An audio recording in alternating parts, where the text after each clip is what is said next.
Welcome to DAPsDnD. I'm Mr. Daps, and I'm joined by my faithful friends for another evening of Dungeons & Dragons. And that's all you're going to hear from me for now, because I'm going to pass it off to Cameron, who's our wonderful leader.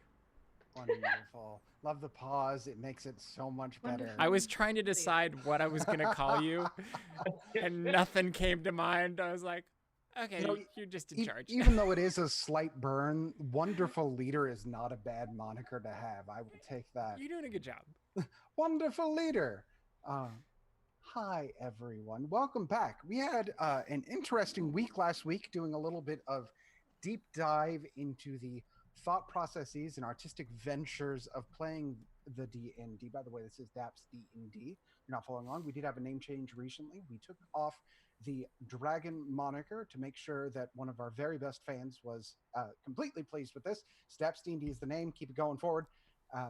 You know what I love about that, Cameron, just to add another thing to that? We have to start later than we wanted for that same fan. And I just think of how much for someone who will never, ever see this influences this. It's true. Anyway, that just popped into my head is how much influence she has for a show she's never going to see.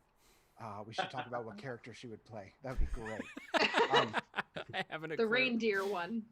The reindeer. That would probably be a shaman, like a druid, maybe? Yeah, druid. Yeah. There we go. So thank you for hanging out with us. The starting late, the monologues we're going to take in between explaining things, that's all because this is a learning D&D session as much as it is an actual play D&D session based on Disney, if you keep up with the Disney stuff. We want you to feel like you are part of the community because that's exactly what this is. We want you to feel as though you can ask questions. Please do using the hashtag DAPsDnD on Twitter or by commenting in the live chat here on the episode. But more importantly, we hope you learn from this and get to enjoy it. If you've never played D&D before, this is a great chance to walk through it. I will admit, I don't know 50% of the rules. I'm really good at storytelling, but I don't know most of them. You're going to look to Luke, who is one of our players on this, who knows most of the rules, and will probably be chiming in to correct me a couple of times. But that's okay. This is for fun. We hope you have fun. Please have fun with us. Funsies. Speaking of fun, normally we would have some form of recap going on right here. We don't have one of those because I didn't get to edit it. And it was also 2 weeks ago. So it is a bit of a lengthy time for us. Are we going to still make one? Yeah, absolutely. Okay. We're still going to make a recap. But we are going to do something a little bit different. We're actually going to begin with a little bit of an exercise to help us recall what was happening previously. This is an opportunity for our players both to kind of re-exercise their playing muscles, their theatrical muscles, in order to get back into the spirit of playing D&D after a break. Admittedly, 2 weeks is not a terribly long time for a break. I've played campaigns where there are months in between. So we're doing I would have no clue what's going on. It's the worst. That's why you take notes. Take notes, everybody. Don't just have a character sheet. Nobody told me this. Oh, hey, Mr. Daps, take some notes. Thank you very much, Stephen. Yeah, that's great. Great comment. Good contribution to the I actually didn't know we were supposed to, but that's okay. Yeah, notes if you want to remember it. However, if you're making the character choice not to remember things, then don't. That's a good choice. Look at that does track with everything the Potter has done so far. It does track. It tracks so hard. That's the dirty secret improvisational theater. If you make anything seem like a choice, it is. It is. That's right. Nobody can That's correct how that you. Works. As long as you do it in threes. All right. So that's before a lot we to start, count. I would like everyone to take a deep breath in and out. Let's play some D&D. Yeehaw. Yeah. You are all scattered about the top of the Alchemist Tower, where we left you. Time in this world has stood still since we last left, because you haven't been there to fill it. Time is, of course, relative, and relative to you, the world does not exist. In the room, we see a tableau, to use another theatrical term. Everyone standing about the room, a tragedy just averted and a new one just on the horizon. Let's start with Xana. Where are you in the room? I am standing in front of Alden, in front of the steering wheel in the middle of the room, holding on to the one piece of artwork slash information that we have about how the city works, trying to find out if there's anything on this that could help us slow this city down. Great. And as a note for both Stephen and everyone else on here, I'm not expecting you to remember exactly where you were in the room. This is a chance for you to describe by feelings and emotions in relation to everyone else where you are. So don't feel obligated to remember exactly where you are. Xana, you are something of an analytical person when it comes to being able to read a room. At least your ability to be observational has been observed in this campaign so far. What are Xana's feelings going into this, knowing that the piece of information that she has might be the key to all this, or it might mean nothing? She is frustrated. She always looked up to the dwarves, and she was told by her parents that they should admire the dwarves for everything that they've done. This piece of technology that we're currently riding on is absolutely amazing, and she's always felt that. But she's so frustrated to find out that the dwarves that are currently existing had nothing to do with it, but not only that, they don't seem to care to maintain the technology that they have. And that's something frustrating from her youth, because she knows that gnomes care about that sort of thing. Very interesting. Theobeak is not from round these parts, to say the very least, or of this Elias very much. I almost said Earth, and that's not correct. No Not Earth. correct. But being the youngest to the world, and also probably the least connected to what you're seeing around you, yet emotionally attached to people, you've shown a clear empathy for your traveling companions. What does this situation do for you as far as emotional compromise? Are you feeling scared, angry, supportive? Where are you? Mostly scared right now. I look up and it's coming towards the mountain, and I know as a flyer, if you're going towards the mountain, you go up, but can't really go up in this thing. And in the room itself, when we left you, what are you trying to do? Where are you, and what are you doing? I was rifling through an old man's pockets. just like old times, right? Just as we know Theobeak. Good. As a bit of a sneak peek, we're going to be learning a little bit more about Theobeak in the coming games. Yay! So there's a little teaser. Oh, I'm so excited. Speaking of excited, Dobbs.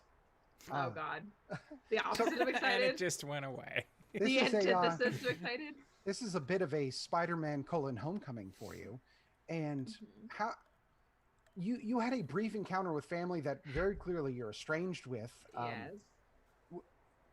Where is Dobbs' headspace at, having just seen family, and how is she feeling about the situation? I'm trying to avoid them at all costs, to be completely honest. Left home for a reason. Not really down with seeing my family. Haven't really talked to my family. Not super interested in doing that. And also, I threw an apple at a guy and he didn't take it. What the heck was that about? Great. Tried to feed him. To be clear, Dobbs obviously has a theological or theoretical disagreement with her family. How does she feel about her family, though?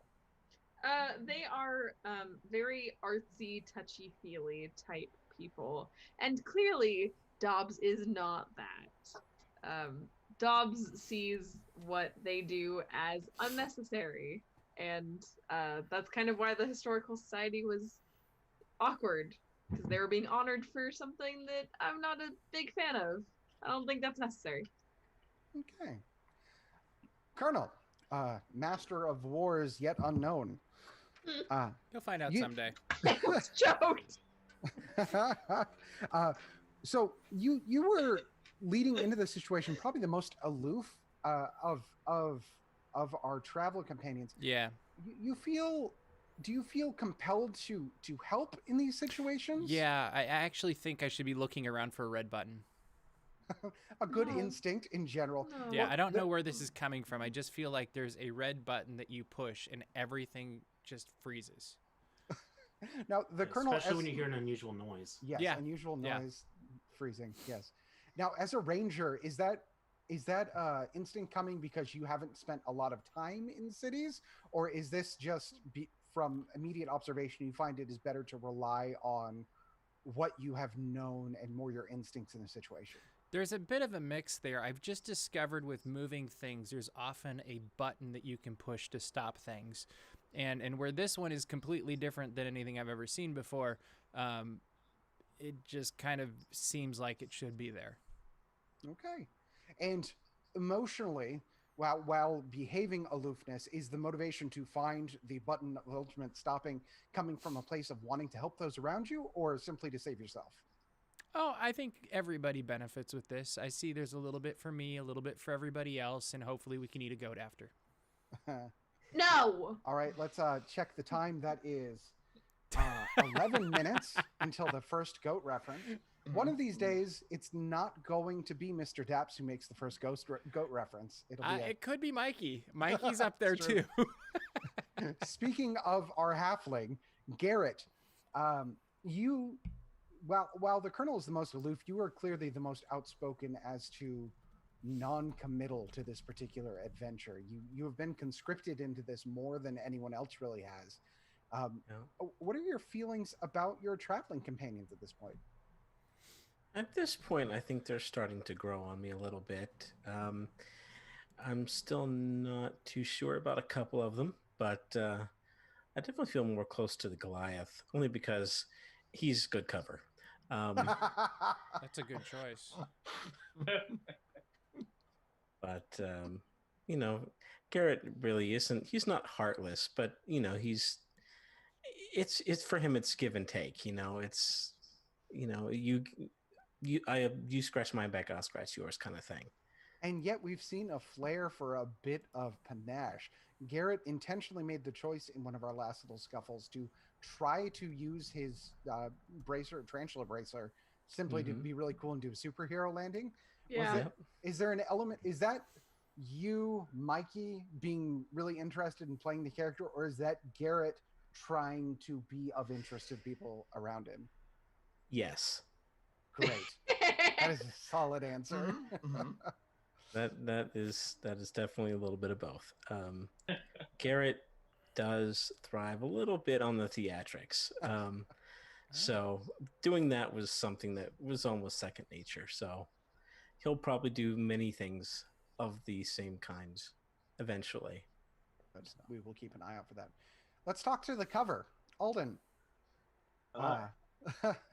You are easily the most empathetic of the group. You are clearly the one who is most connected to those around you, as well as the actual goal of this mission. Xana certainly has personal connection to it. Dobbs now has an immediate familial connection to the current events, although you seem to be the most help your fellow thing. Where's your emotional state? Oh, a lot of my emotional state right now is with Sam. I am frustrated because I was taught by the dwarves to be a blacksmith and to take care of things, to make sure that everything has a place and order, to take care of the people around you. We had an entire order. This is what I know of the dwarves, which is why before I was like, oh, Master Dwarf, like, Master Blacksmith, come, let me help you out. To see this amazing place in the state that it's in is driving me insane. I want to hit a big red button, but I would prefer not to if I could somehow just fix it and not destroy the place. Otherwise, I'm going to destroy the place for the sake of everybody living on it. I'm very torn between wanting to preserve the history and the art of creation versus, hey, everybody's alive, and I'd like to keep them that way. Interesting. Okay. Yeah, it's a really big storm going on in Alden. This is a general straw poll question for everyone. Who do they feel is most at blame for the current situation? Is it whatever malevolent force has caused this to go haywire, or is it the dwarves? It's the old man dwarf. Right there, that one right there. That one. probably the malevolent forces are definitely the biggest factor, but it's about a 60-40 in Xana's mind. Yeah, it's a 50-50 for Alden. Because, one, it probably wouldn't have happened if they were always taking care of the place and had somebody, I don't know, manning the station as you would, something this important and huge. But also, it probably wouldn't have happened for a long while off had it not been for the evil dwarf guy or whoever's pulling his strings, because, man, he looked like a zombie, and I'm really confused about that. So, yeah. Anyone else? Malevolent forces, dwarves do nothing wrong. Not that you'd have a personal stake in this at all or anything. Never. Well, Garrett is definitely of the mindset that it's definitely the dwarves' fault. If they hadn't even had a plan for upkeep, what's the point of building a place like this at all? I mean, it's negligent, it's foolish. Why bother? You're negligent and foolish, all right? Who wants goat? All right, and at 19 minutes, that's mark number 2. Oh, that was good. That was good. That was very good. Goodness. I think the only one we haven't heard from is the Colonel. I think you're right. The Colonel is just storing away information in the back of his brain and is more concerned about stopping the thing first and worrying about blame second. Good. Because the problem at hand is the problem that should be dealt with first, while also collecting information. So astute. Interesting. Okay. Well, this is a really good exercise because it really puts us in the moment. Some things we have learned about each other just from this discussion. The Colonel does have a bone that cares in there, but is more about immediacy of need, which is a fantastic trait to have in a D&D party. On the other hand, we have somebody like Alden who is looking at a much larger picture and is disappointed with what's happening on a much grander scale, rather than being focused in the moment necessarily about saving it. Now, there is elements of both for both of them, but it's just interesting to see the approaches of these characters, which might differ a little bit from the people who are playing them. I think we're doing a really good job of finally getting a little bit of character voice rather than just human voice. That being said, all of these characters are definitely based on the humans that are playing them, so you're going to see some truth come out through that. Thank you, everyone. Our tableau slowly, as the cinema camera pans around, begins to move again. And by move, I do mean move. The city is moving at a great clip. As we begin, anyone who has spent time in Morterdrak or around the dwarves, I would like you to make a perception check, please, and tell me who you are. I probably made a trip out to Morterdrak at some point with my family. Mm-hmm. I think that would have happened. I didn't perceive anything, though. That's a 3. Okay. Xana is distracted. 13. 13, okay. Dobbs has a bit more awareness, probably from, growing up here to an extent. Living there and all. Yeah. Also a bit calmer right now. It's going to be a 12 from me. Okay. And Alden, you've spent time around the dwarves as a blacksmith. Was that in Morterdrak or was that back home? No, that was back home. Okay, roll with disadvantage just because you have a knowledge of the dwarves. Alrighty. Okay, and I got a 3. Okay, you're right there with Xana, a little bit more concerned with what's happening right now. Yeah. And Colonel, I know you've traveled far and wide. Have you visited Morterdrak before? Of course. All right, roll for it. Okay. 19 plus 4. How are you the most perceptive? Most calm right now. That's true. You know what? That is absolutely true. You never know. So with a 19 plus 4, which is a bonkers good roll of a 23, the Colonel, in his natural malaise of chill, has observed something that's been itching at the back of his mind for a little bit. And to an extent, Dobbs has felt this too. Dobbs, how long have you been away from Morterdrak at this point? 20 years? 20 years. I think is what it's been. Okay, so it makes sense that your perception would be a little bit lower because of your time away. Perhaps the Colonel has spent more time around the dwarves more recently. But, Colonel, you've noticed it almost feels like a change. The same thing that's frustrating Alden and Xana is beginning to weigh on you a little bit. As you have understood in your travels of the world, the dwarves are an immensely skilled people. They are renowned for their craft and their technological advances. Stay in school. That's right. And honestly, people travel far and wide to learn from the dwarves. They have emissaries going out to the other nations to teach. One of those may have been what was teaching Alden his craft. That it is odd to you on more than a base level that there wouldn't be an understanding of the basic mechanics of what's happening around you. Especially since I seem to know more.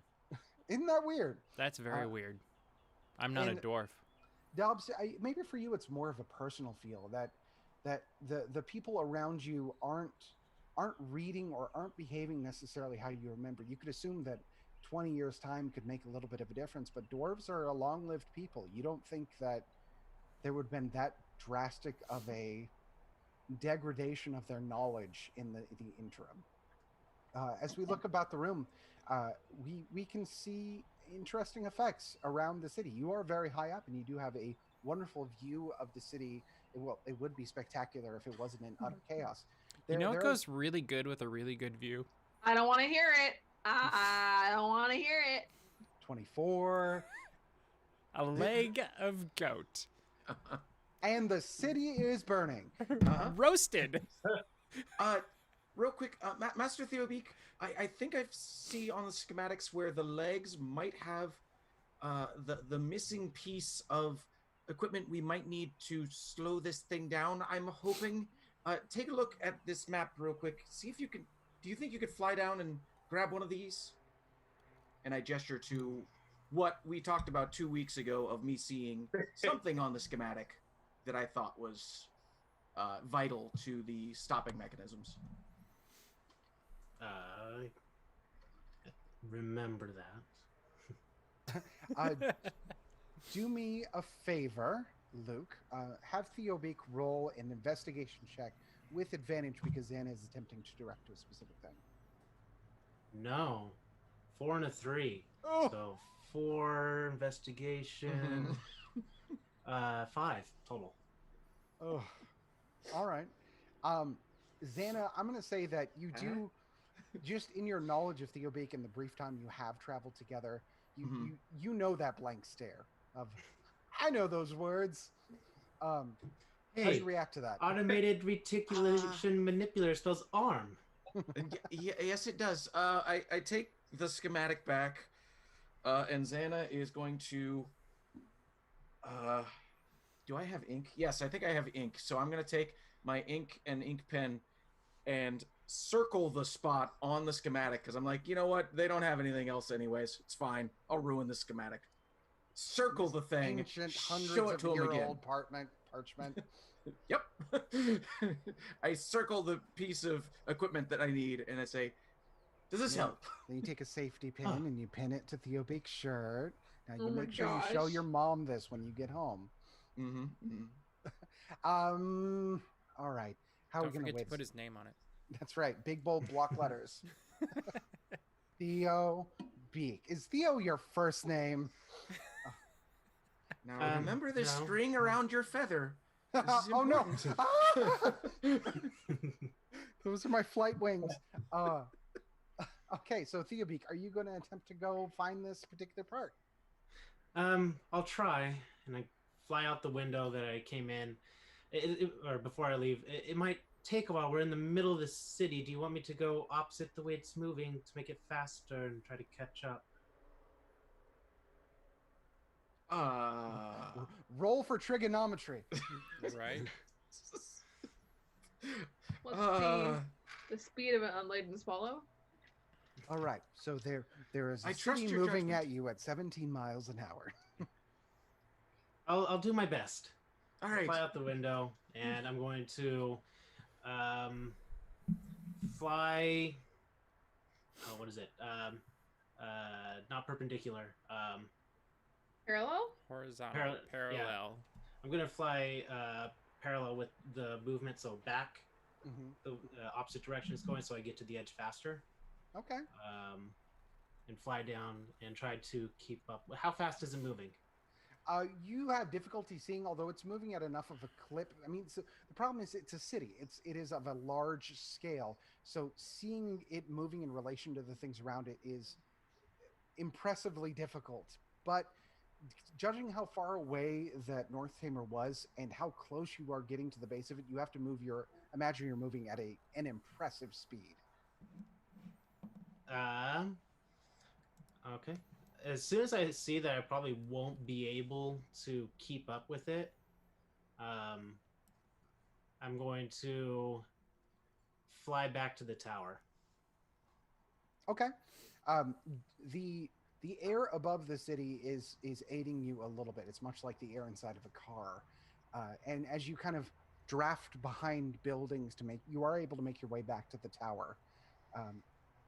In your brief time out, though, you do see the city is in disarray, and it's not what you would expect. There are people out, and they are attempting to help the situation. However, some of them appear to be blankly staring at the sky or other interesting things. Go ahead and roll a perception check for me. Oh, no.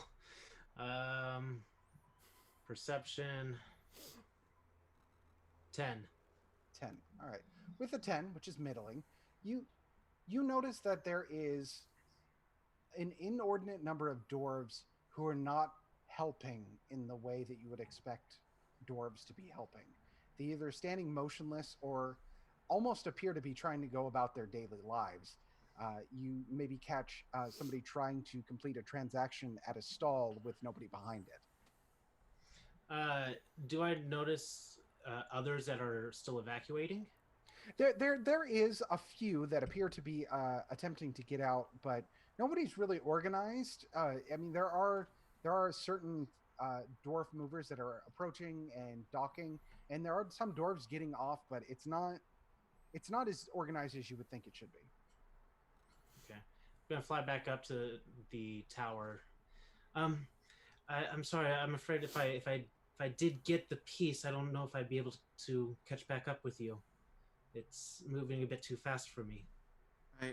I understand. That was a pipe dream. I was really hoping that would work, but I understand completely. If you can't get there, you can't get there. Maybe if we can wake him up before the potion kills him, we can ask him if he knows what happened to it. Do you think he drank the potion? He had several empty bottles. No, but he had empty bottles that's reacted similarly to the one that we had previously. Gotcha. Yeah, let's wake him up as soon as we can. I pull out my tinderbox. When in doubt, light him up. That's the Beast motto. Is that tattooed under a wing? I think so. I'm gonna start trying to wake him up. He seems fairly unresponsive. I'll keep at it. Okay. Of course you will. Anyone else? What are you guys doing? I'm gonna try to. I expended myself trying to turn it last time. I'm just gonna crouch down and just start poking him in the chest. Okay, one's trying to light a fire, the other one's poking in the chest. I'm gonna try to see if there's any way that I can make the legs sit. Interesting. Yeah. What like, legs? Control them to like the front legs to just go downward, like to bend. Can I control legs individually?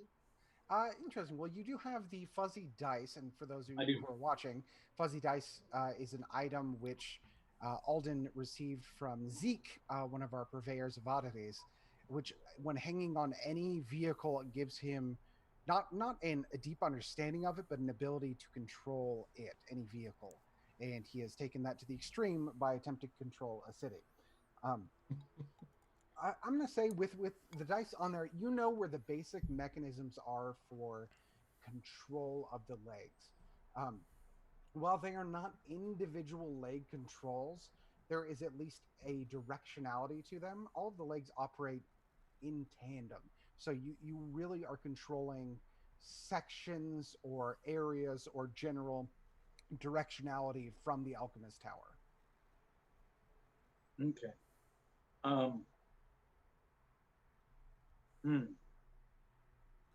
Hey everybody. So here's an idea.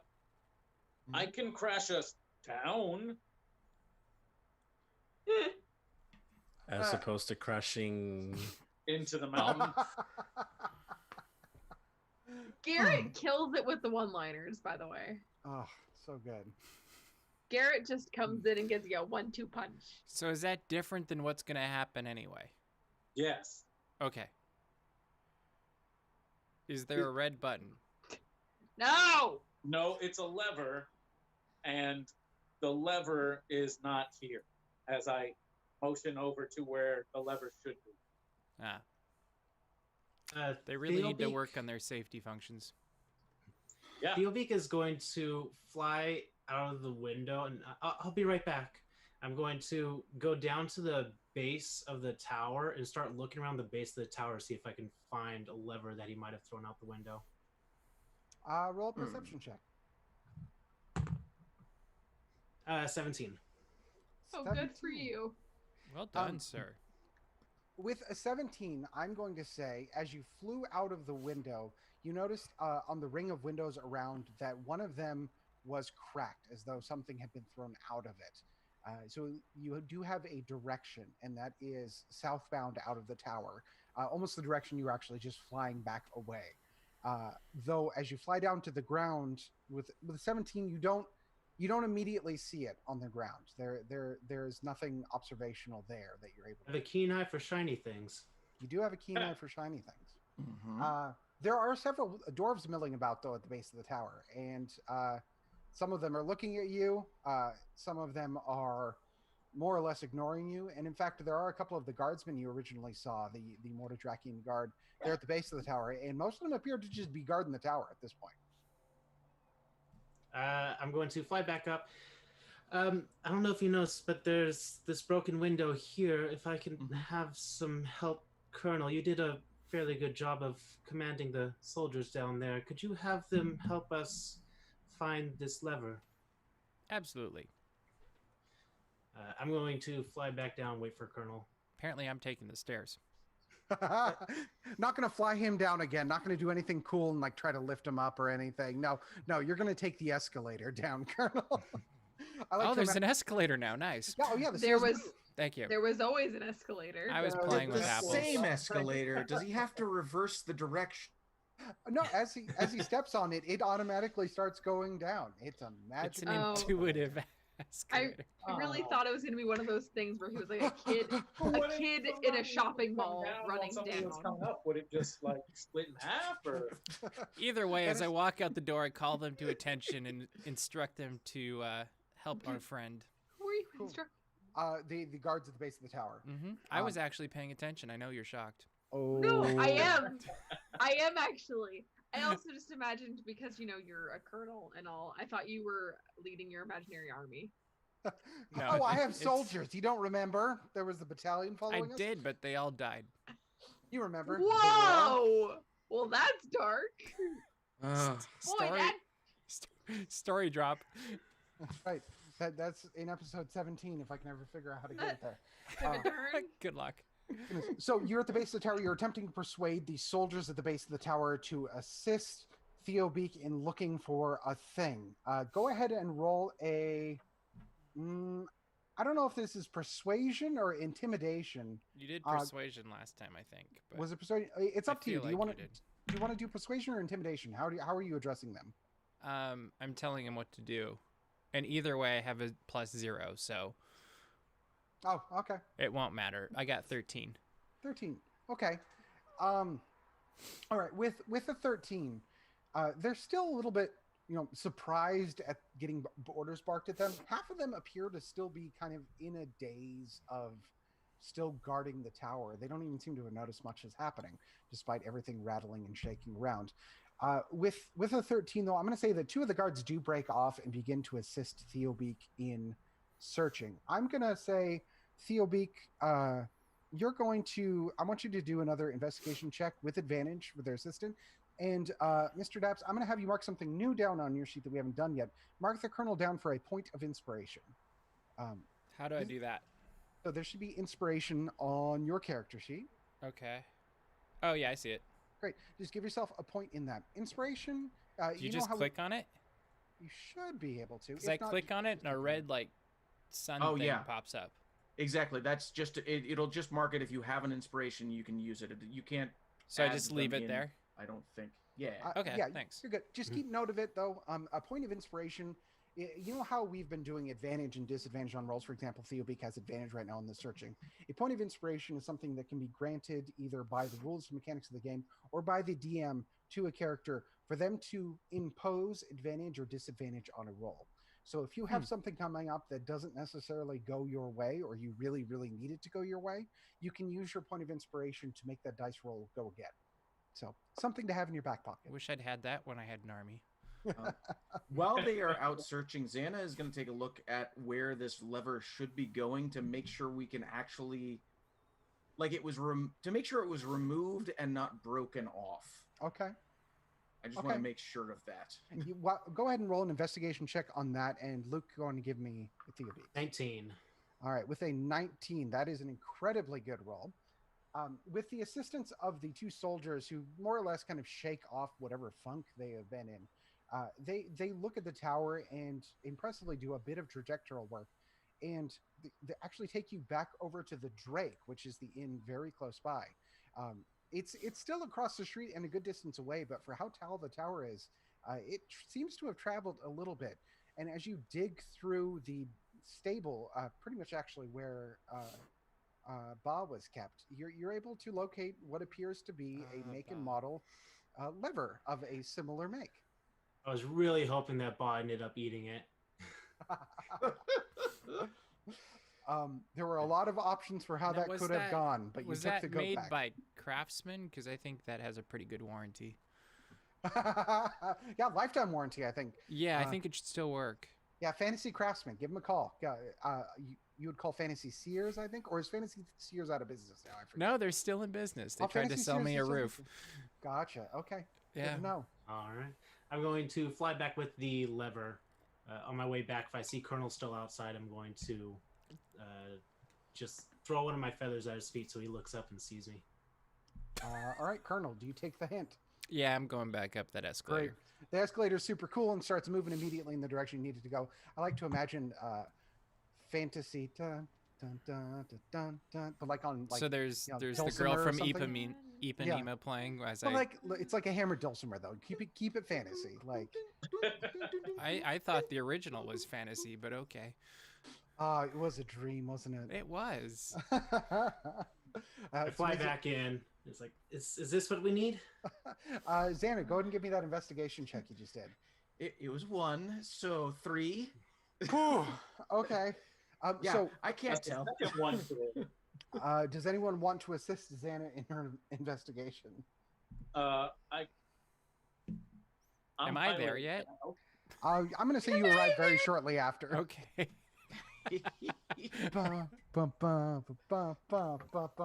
With me piloting the ship, can I just point down and point to where it is? Yeah, you know where it is. You've seen the location. That's what Xana was investigating. Okay. But make an investigation check yourself to see if you can tell anything about the handle now that it's there. And considering Theobeak has done the wing work to find the handle, roll with advantage, please. Got it. That wasn't good. Please be better. Not better. Okay, so my investigation will yield me a 10. A 10. All right, with a 10, I will tell you this much. It's broken. It's not just out of the socket, but the handle itself is busted. So much for Craftsman. Speaking of craftsmen, do we have anyone with any craft skill that might be a benefit in this situation? I can smith. Oh.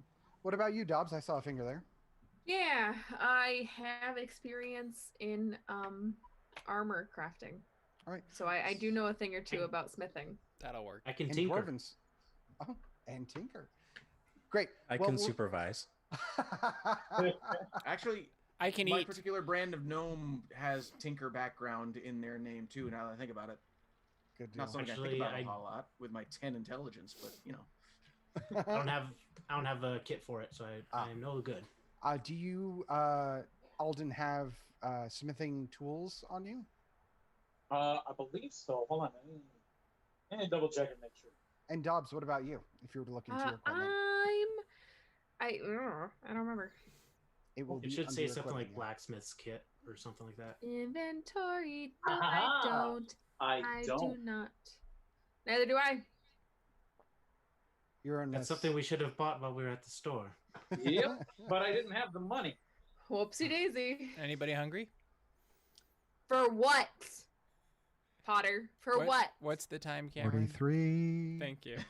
Welcome. We're gonna have to put up a tally tracker on this. Oh boy. We need to use a different program for that. No, we'll have We're in a we'll place have of Luke war. make like a Oh, just like a tally sign. marker. Yeah. Just ding. There we go. All right. Next up in the combat order is a joke about eating the goat. It looks like. Can we have Theobeak? Theobeak, can you go outside perhaps and find us a sort of kit, a smithing kit or something that somebody would be able to lend us? Or at least some duct tape and bubblegum. How close is the mountain now? Because you said it was getting really close. Yeah, it's funny you mentioned that. As you begin to clear the iconic structures of Gansk, of Mordadrak, as Gantz clears it, you're leveling out onto the foothill of the mountain. There's not really a whereas most mountains will have hilly landscape leading up to it. Northamer really just kind of explodes out of the landscape. The rocks end of Mordadrak, and the mountain begins. It is the divining feature dividing the spire from Mordadrak. And as you begin to clear those rocks, you're on the slope, and you feel ever so slightly the tilt of the city as you begin to climb up. Guys, I don't think we really have a choice. I think I should crash this thing right now. Yeah, we don't have time. We just do it. Okay. Everyone brace. I'm gonna try to take the northern section of the legs and make them sit. The northern section, so the side that is facing the mountain. Like my old Correct. dog? Yeah. Down. Okay. Just so all we're right, so clear. this is going to be a strength contest. Okay. So roll strength, please. All right. Come on, roll better than I have been. This has been May the force be with you. Let's see. I get advantage with that because it's a strength check. Sweet. Okay. So that's 22. 22. Okay. Dang. All right. You call upon a deep strength within you. Alden, I'm going to say that from what we've observed of you, you're a kind and caring individual. The fact that you are a Goliath is something that you've always been aware of. You have an innate strength because of your race that when you travel amongst others, you are hypersensitive to how much you are actually doing or moving or disturbing around you.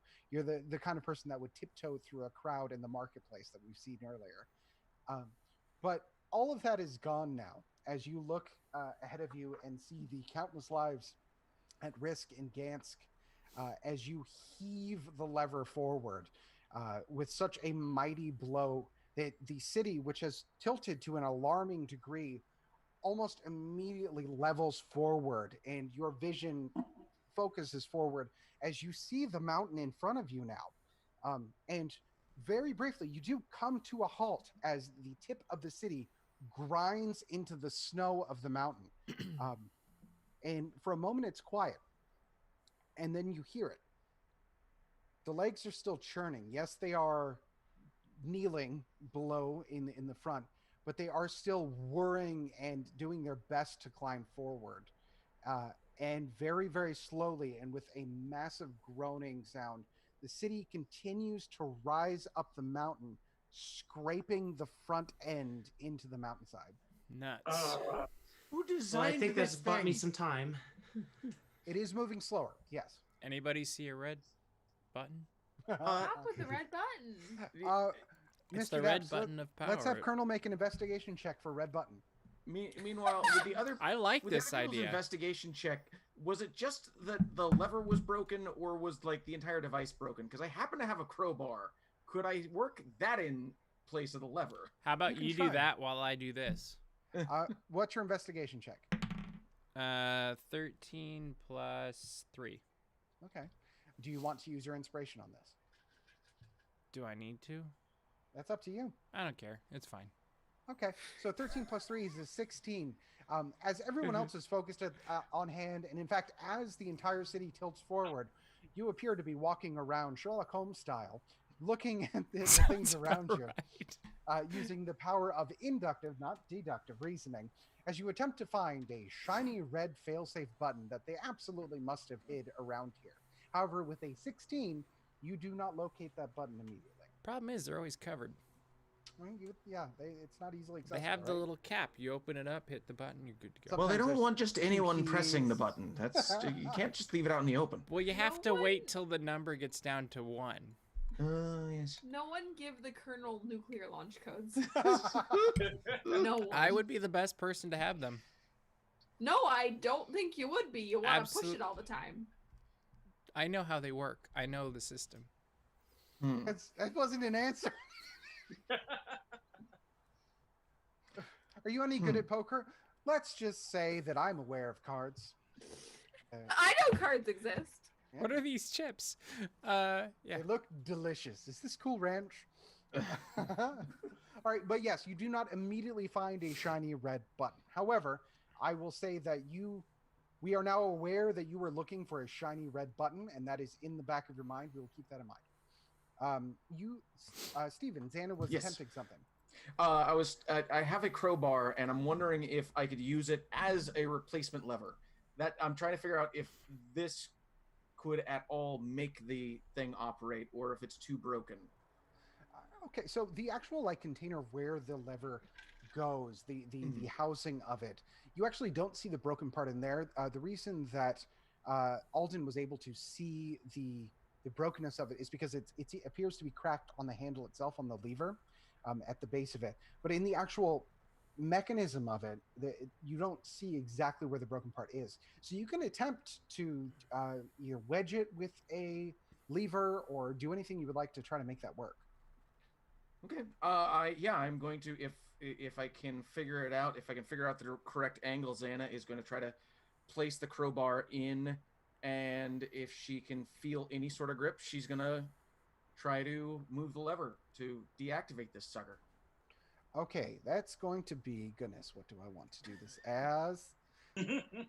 Goodness, I've got crowbar. I'm gonna make it. I'm gonna take. Crowbar is in everyone's backpack, and no one gets to use it. So That's I thought, right. why True. not? Crowbars have point. saved my life in other campaigns, 100%. I may have made the mistake of giving an immovable rod to other people in other campaigns that has been used to much chagrin. I don't know if I'm going to let that into this game, but that's crowbar and steroids. But let's do this I as. like this idea.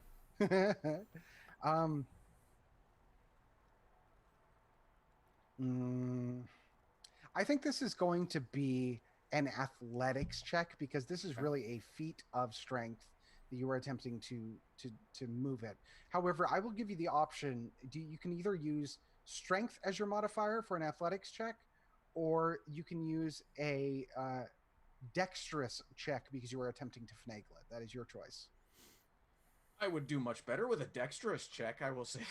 All right, so you're not so much attempting to just absolutely gnome handle this into position. You are more trying to finagle the bits that are supposed to be moving into position. Yes. Yes, yeah. Great. Almost like a thief, I am trying to find the correct position so that I don't have to brute force this.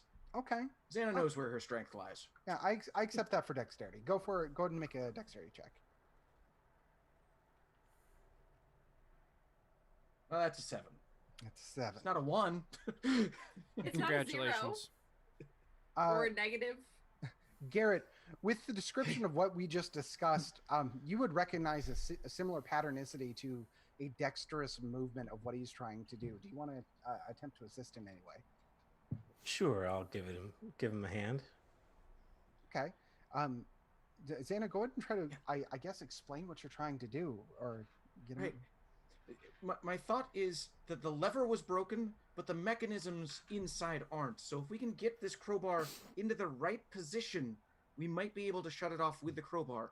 But I can't seem to get it into the right position to make sure that works. Okay, well, I think you can give it a shot. I'll try. It looks like this one goes here, that one goes there, so we'll give it a shot. He says basic information over so that the DM can cover and explain. That was very good.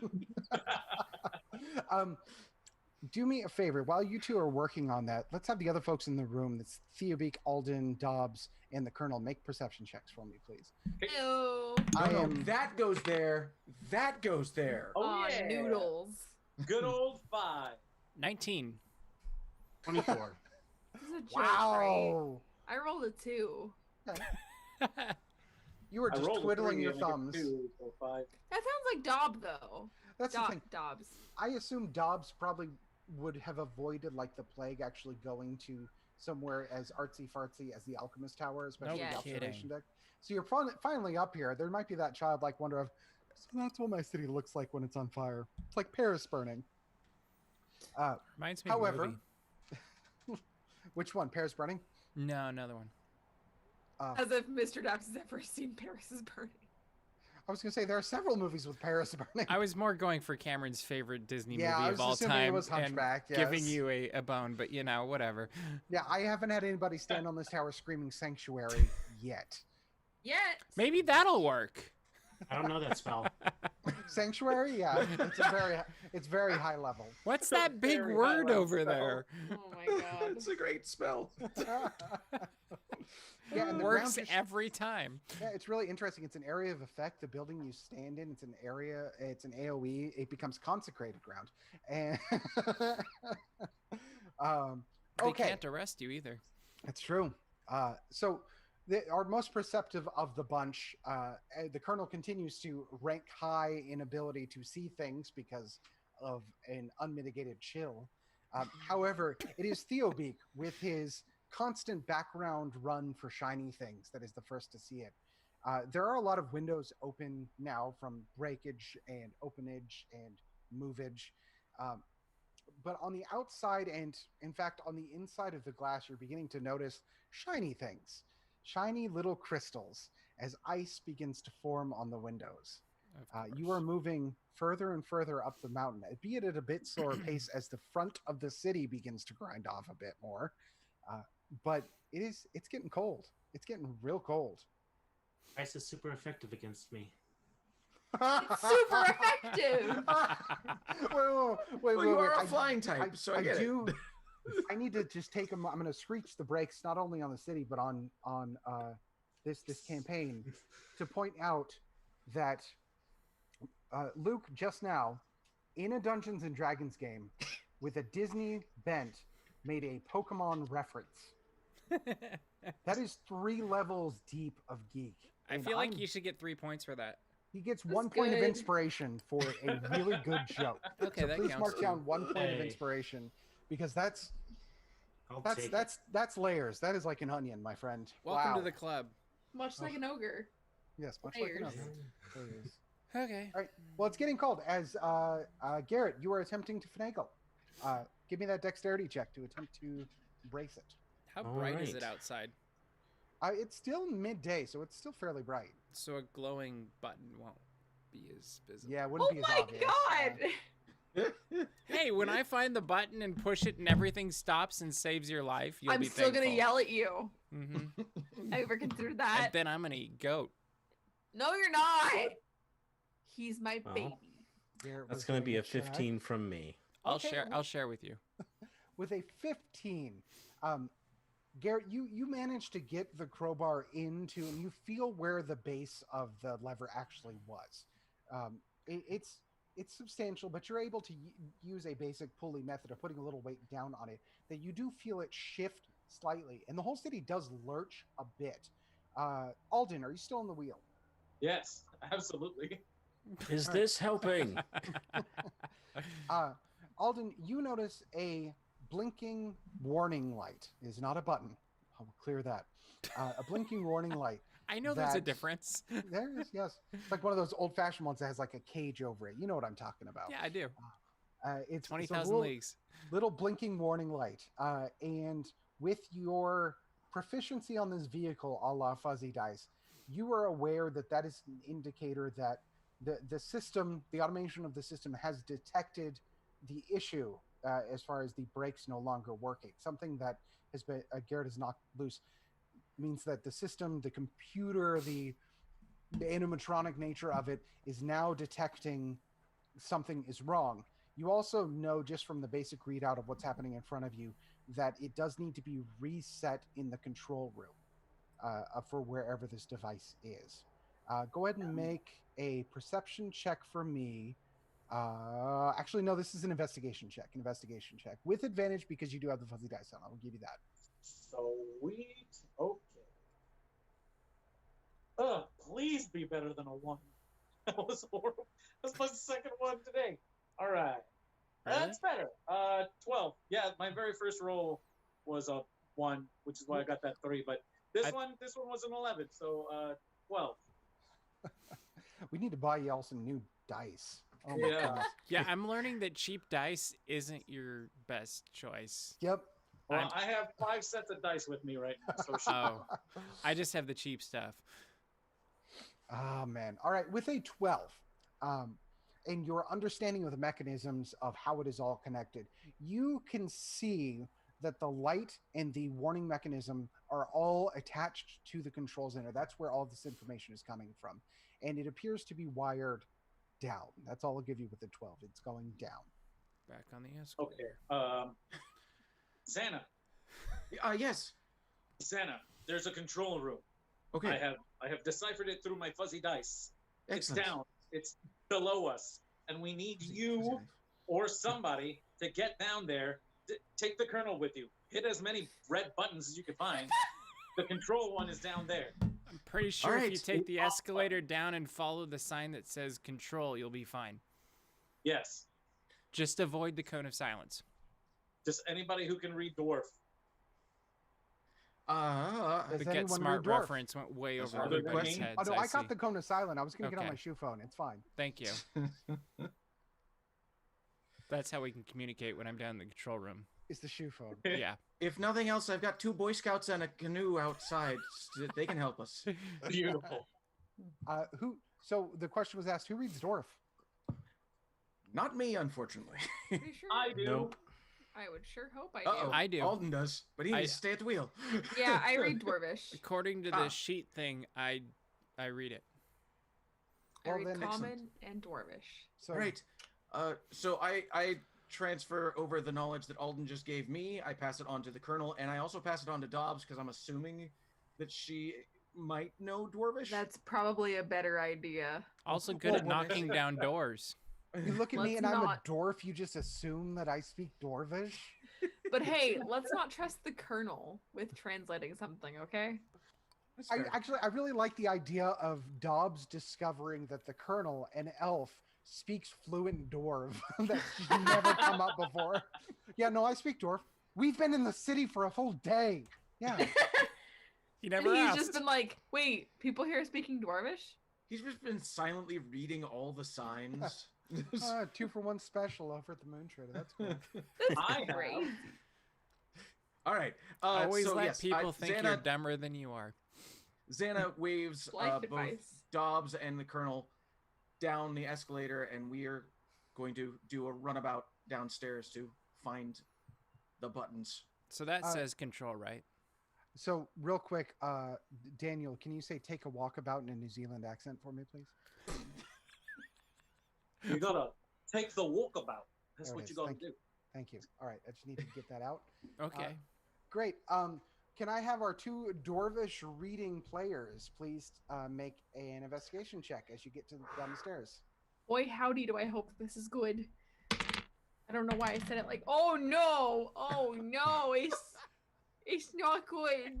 18 plus 3.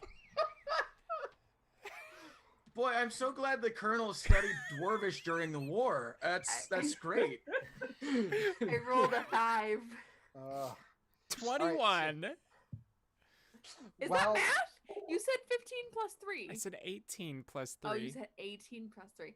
I don't know how to listen. I thought I was going to be really bad because it hit my keyboard and bounced all over the place. The keyboard is the secret. That's the secret. Always Good hit the for keyboard you. first. Apparently, I was worried. All right. So while Katie attempts to throw away her dice, the Colonel. Switch dice, honestly. You have more? Yes. Oh. You don't? They are very dangerously No. collectible. They are indeed. I'm switching. It's a very dangerous habit. Just look at all I the can dice. stop that might anytime be I dice. want. These are the ones that I bought. I'm going to switch to the ones that Cameron gave me. Oh, okay. Go. Very If good. I can find them. Well, 'cause the they're ones I supposed to be- bought are apparently working really well tonight. Good so- for you, buddy. So, Alright. while Dobbs is very fascinated with the men's and women's restroom signs, They glow in the dark. dude, that's the secret. So the Colonel, you're the Colonel, like it's like The Colonel. the Colonel. the Apparently, Colonel, I earned the title. the. It'll come Drop up the V. For clarification. Yeah, I'm exasperated by the whole 40 years ago war. It's going to be in the story. It's going to happen. Oh, God. We'll see. It's Fiction very, has been worked. it's very traumatic. It's wrought. Mhm. So the Colonel is the first one to notice a sign, not that says control room, but does say employees only. That'll work. That seems like a pretty good indication of somewhere to go. It's for big double doors. And I always like going through those ones. All right. Well, as you push on the door, they are locked. Rats. Oh, So but you you learn how to know pick a what? lock during the Dobbs war? can just like push through doors. It'll be fine. You've Can I got push through the strength. door? You got strength, right? You can try knock it anything you down. want. You will also Yeah, have listen. a laser axe. Just pointing that out. I feel like you can just push through it. Okay, so if I try to push through it and it doesn't work, can I use my laser axe? Well, Yeah, I would that's- use that the is how laser life axe, works. but Well, yeah. I couldn't push it. I guess I give up. Just break it. Come on, you're a dwarf. You can do this. See, I feel like I'm being peer pressured to That's show off dwarvish. that I'm. No, strong. I'm showing my How sense of impressive command. is For- this door? For the record, the Colonel does have an impressive small shield that he can also be using. So here's the thing. I already read the sign.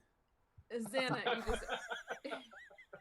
you just asked how impressive the door is. I work in the food industry, and I have for a very long time. I like to imagine that it is just a swinging door.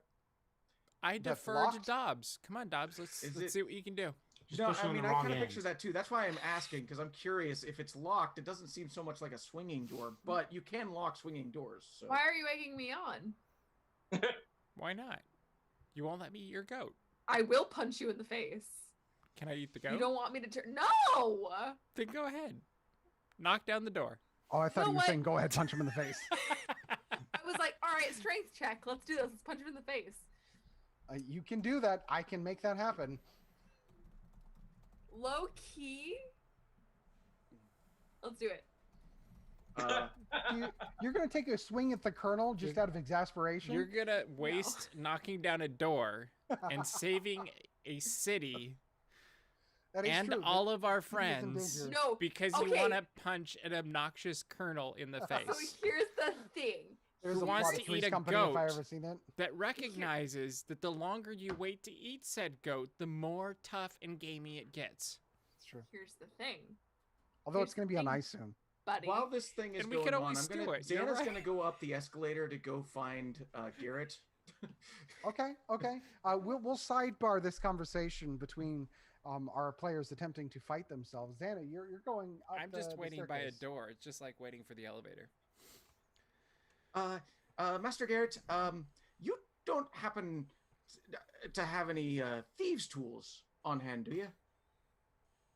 You know who you're talking to, right? I don't want to assume anything. You know, I just want to make sure. All right, what do you need? There is a door that is locked downstairs. We think that the control room is in there and any possible buttons that could help us. All right, I'll check it out. Theelbeak walks over and hands the vial, the potion vial that the dwarf had thrown down that burned the hole in the floor, and hands it to him. Oh, that'd work too. That might Well, burn. sure, if you want to do it could the try easy this. way.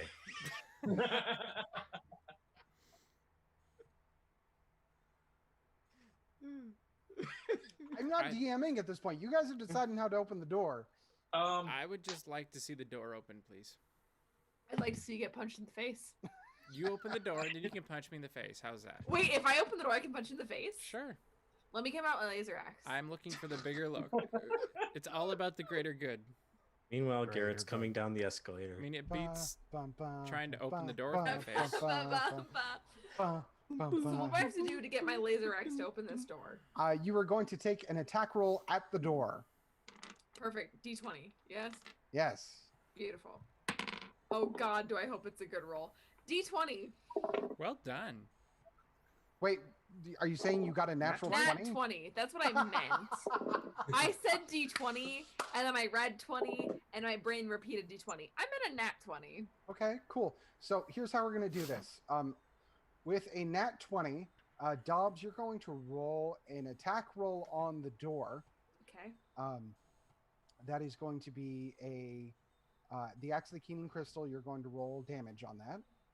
Okay, which is... So that's going to be 1d8 plus 3 physical damage. D8 is... This one? No, Oh, I'm that's sorry. not. 1d10 plus 3. Which is this one? The one with 10 is the highest number. Or 0, I believe. It's... Yeah, okay. So roll that for your physical damage. Man, I hope this is good. Oh, God, golly. It bounced. 7! 7 plus 3? Yes, and then you're 10. also going to roll 1d6, which is a normal dice. What's the plus normal 3. dice? Apparently, I'm extremely out of focus, so I am attempting to fix that. Thank you for the heads up, Luke. It's 10 slashing, 7... The other thing. Yes. Wow, I'm out of focus. Why is that so bad? Look at me. I'm in a dream. The good news is you're so small you can't really tell. That's true. Because we're all like divided up on the screen. We could make it so it's the other way, where it's whoever's talking shows up. You know, I know how to fix this. Oh, but okay. Here's what you're gonna do. You are, because this was a natural 20, your physical damage is doubled. So it's actually 20 plus whatever your lightning damage is. And in a tradition of a couple of other actual play podcasts, when you roll a 20 for fun, you let the player describe how they want to do it. How do you break down this door? So listen, have you all been on Rise of the Resistance? Yeah. Absolutely.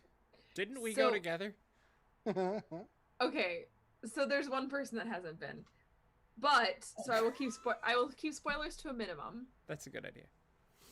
So what's gonna happen is I'm going to take the axe, right, and I'm just going to go around the door, and then I'm gonna push the door in, and then I'm gonna say, "It's a rescue mission." Hi, my name is Luke Skywalker. I'm here to rescue you. That's a good Pretty way to much. make sure people don't attack you when you go through the door. So I approve this. I'm gonna cut in the door and then say, "Is this Tashi Station?" I just want to pick up some power converter. Anybody want goat? No, And then that's not the line. So, Katie, we do have one other thing to resolve for Dobbs. I need you to roll a d20. Okay. For the punch. This feels like Slapsgiving. 15. That's a 15 plus 5 for your natural hit DC. What is your armor class? My armor Colonel? class is... Not you. his? Colonel. Where do I find that? That is going to be up at the top of your page. It's going to be the little shield thing. Oh, 16. 16. So a 20 beats a 16. Yep. Go ahead and I guess this is called taking it for the team, by the way. Right. That's how much I care for all of you. For bludgeoning, however, off. I'm going to let Dobbs decide. Are you punching to damage, or are you punching for the sake of just saying you did it? I'm punching just to say I did it. Just to teach him a lesson. So you pull your punch. Work, but you're not going to... you're not going to do damage. Like, you're not doing full damage, but Do you realize how many times I've been punched in my life, and I'm talking about for real? Oh, because of the war, right? Because of the war. No, I was talking Right? as Mr. Did you Daps, not as the Colonel. Oh no. Oh no. I'm sorry I'm sorry to Katie as Mr. Daps. I'll tell you the story later, but you know. I don't know that I've heard this story, so I'd like to hear it. But as Dobbs, 8th to grade the Colonel. dance, it was great. Whoa, what did I miss? Please tell me this story. Wow. Goodness. Well, in the interim, Colonel, please take 1 point of bludgeoning damage because she pulled her punch. Can you tell me where I do that? Is that up the at damage thing in the top right corner? Yep, you're going to push 1 and hit damage. So now I'm down 1? Yep. Okay. All right, you take 1 point of damage as Dobbs proves her point. All right. Don't really care, but you know, that's fine. Before Okay, you that's is, rude. Before you I think I just did 2, is a but whatever. stairwell that leads down into darkness below. Anybody got a match? No. Wait, Okay, Cubic? let's go. Cubic upstairs. He can't hear Garrett, the door is right over. Oh. What door? Well, so I'm gonna, if I see the darkness of the stairwell, I'm going to pop up a dancing lights. Fantastic. Please tell us what dancing lights Thank you, sir. does. Sure. I create up to 4 torch-sized lights within range, aka 120 feet, and they appear as torches, lanterns, or glowing orbs, which I'm gonna make them into glowing orbs around, going down the stairs about 10 feet in front of us. Okay. Each light, I think I can control the color of. And what color are they? I feel like it's going to be a blue light because I feel like that's going to be the best way to see things down this way. All right, blue light special going down the stairs. As you look down, it is I still always feel very like I much can get in a the deal win this. it's very much in the dwarven aesthetic. However, it is very industrial. This is clearly not meant to be seen by the public eyes. It's a little bit simpler, a little bit more metallic, and it appears the stairs go down for a little ways, hook back around, and go down below to a basement level of some sort. Okay. Cameron, really quick. Yeah. Did the other platforms that were separated from the main city, are those following the city, or are they still off in the distance? A quick low perception check for me. 18. 18 with an 18. Low. You're supposed to roll low. You go over to one of the windows and you wipe off a little bit of the frost that's forming on it, and the city, the actual like rocks of Mordredrak are a little ways behind you, but you can still make out the smaller moving discs, and they appear to not be following. They're just operating of their own volition. Okay. Back down towards the basement. All right. For those who speak Dwarvish, we might still need to figure out which button is which potentially down here. If you'll follow me down. Well, I always look for the red one, but okay. It might be hard to tell with these blue lights going on, but we'll see. Just a nice I'll contrast. just wait here. Call if you need some more locks picked. Apparently, you've got it covered, so I know when I'm not needed. But I'll wait here. I always like having you along. Another fellow goat fan is always welcome in my company. Well, Garrett, do you accept the invitation? This is critical D&D stuff. Why not? All Let's right. go. As you make your ways downstairs, you appear to be in a storage room of sorts. There's various accoutrements for displays that are normally kept in the historical society that have been moved over. It's a very communal city, so you can imagine they're using this as storage of some sort. There's also a couple of crates of alchemist supplies, not necessarily the actual regents for it, but glass vials, that sort of thing, kind of scattered about down here in the tower. At the far end of the basement, there is a cage that within, and I mean cages in metal fencing, not like a cage that contains an animal, but metal fencing around a room with softly blinking lights inside. Well, those aren't the Phoenicians. Yes. I mean, no, they're not. Is there any language written anywhere in here Other than a couple of the labels for some of the alchemist supplies or some of the signs for other displays, nothing that would be indicative of control room other than the blinky lights. But there's no red blinky lights.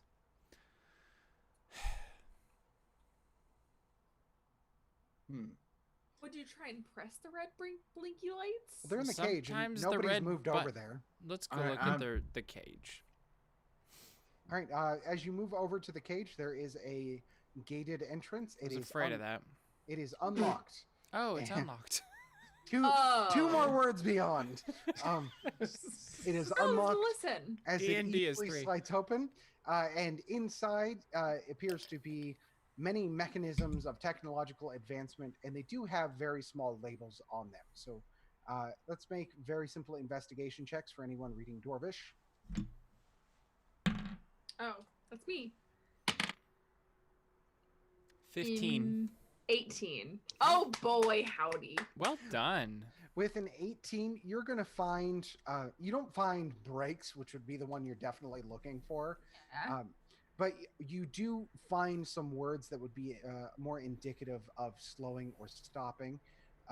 It's written interestingly. It's not written in simple language. It's written a bit more flowery, like this is the way of controlling the direction, or this is the way of finding the other stages, or it's a little bit more old Dwarvish than easy. But you do find one that is something to the effect of this is the way to bring to a halt, and there is a small switch on that. A switch? No. First of all, you didn't hear that, Colonel.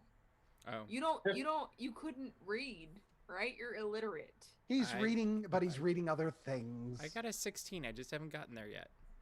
Buddy. All right. Well, listen, I'm going to hit the switch. I'm not going to let the Colonel do it. Is it a red switch? Is it a red switch? Yes. Yes, it's a red switch. Oh, I'm hitting it. Obviously. I'm doing it. All right, you flip the red switch.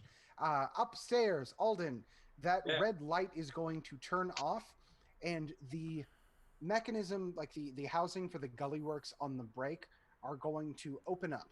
And then inside, you are going to see the broken end of where the handle originally was, as it raises up slightly, showing some cogs and mechanisms that you would assume are rising up for sake of preparing for repair.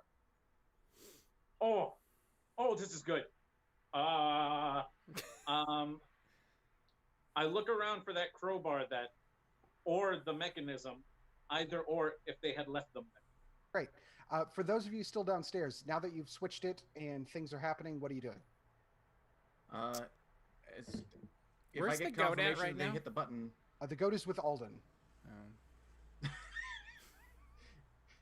If Xana saw the button get pressed, she's gonna rush back up to the top to make sure it actually worked.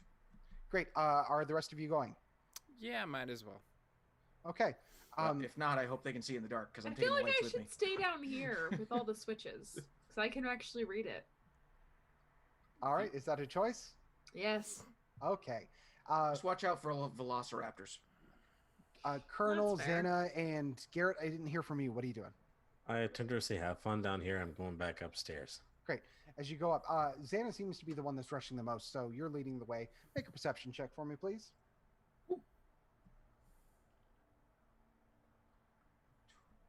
13. Okay, with a 13, you don't notice right away, but you get pretty close to the base of the escalator stairs when you do hear a noise of the door into the alchemist tower opening up. It's not like a bell like you were going into a business, but like there's a tone that you can assume is some kind of alchemist alert for the door to be open. And as you look over, you're going to see what appears to be a dwarf. It is a dwarf wearing what appears to be a sweater vest of a light green material with some nice khaki pants, excellent shoes. However, all of it has a sheen to it, as though it is all built as a single unit. And the dwarf is going to enter the room, and it's looking in your direction, though the eyes don't appear to be focused on you. Again, they have that sheen to them, almost metallic, and it's going to turn over to you and say, Do you wonder how Gantz will be in the future? And I'm going to have you guys roll for initiative, those of you in the lobby. Is that me? Yes, that'll be you. I'm in the lobby now. Okay. So I have to battle to find out what Gantz will be like in the future? All right. And Theobeak, if you'd be so very kind as to keep track of this order, because it's going to get messy. Alrighty. Oh, jeez. So I've been rolling terribly all night, and I get a 19 on my roll for initiative. Nice. 19 for That's Xana. a 21 total for Xana. 20 for me. 20 for you. Mhm. Okay. Garrett. That's 11. It's 11. Okay. And great. So first up in the order is going to be Xana. You're going to go ahead and go first. Right now you have whoever this dwarf guy is, who is just inside the door. It's probably 25 feet away from where you are. Okay. What I am going to do is I'm going to let dancing lights drop, and I am going to throw up a silent image in front of this mechanism that looks like basically looks like Dobbs, but dressed more like the rest of the dwarves that I've seen in the town. And this silent image is just looking very fascinated at this mechanism. Okay. Like, tell me more, except without any words. And real quick, for our players at home, can you please tell me why you dropped one spell for the other one? Yes, both are concentration spells. So in order to have a concentration spell going, I cannot use a second concentration spell. Okay, cool. Only So have you one at pull a up time. this silent image as you have described it. It appears that the dwarf is taking note of it. And are you going to make any movement during your turn, or is that going to be all for you? I am. Yes, I'm going to keep heading towards the escalator. I'm not going to go up it yet, but I'm going to get to the base of the escalator. Okay, you're at the base, so you're about 30 feet away. You moved just a few feet back. All right, next up in the order is the Colonel, I believe. Okay, what do you want me to do? That's a great question. Well, you have a threatening metallic dwarf that has entered the room. Can I offer him an apple? Roll for apple throw. What would that be? That would be an unarmed strike roll, so D20.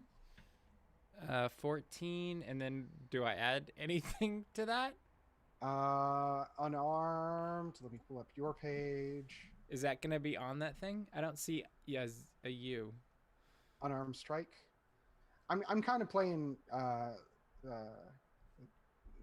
Calvin ball with this just a little bit because A little bit, because I don't really see anything like that here. So it +3 is what is that? So 17. 17. All right. So that is going to bounce off of the metallic figure, but it is turning its attention away from the silent image and looking over at you. Garrett, you're up next. Unless, I'm sorry, Colonel, did you want to move at all, or are you good where you are? Hi. Great. Free action to say hello. Are you saying that in common or Dwarvish?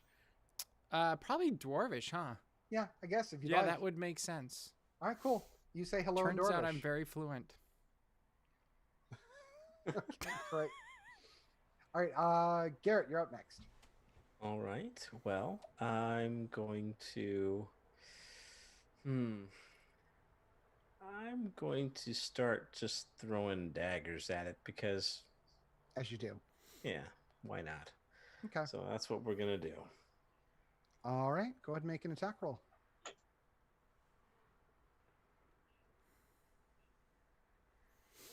That's gonna be a 13. Rats. Okay. That is not going to hit.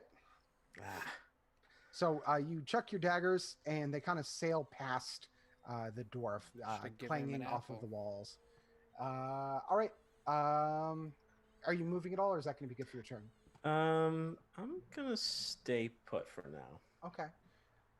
All right. Next up in the order is the dwarven metallic figure, and it is.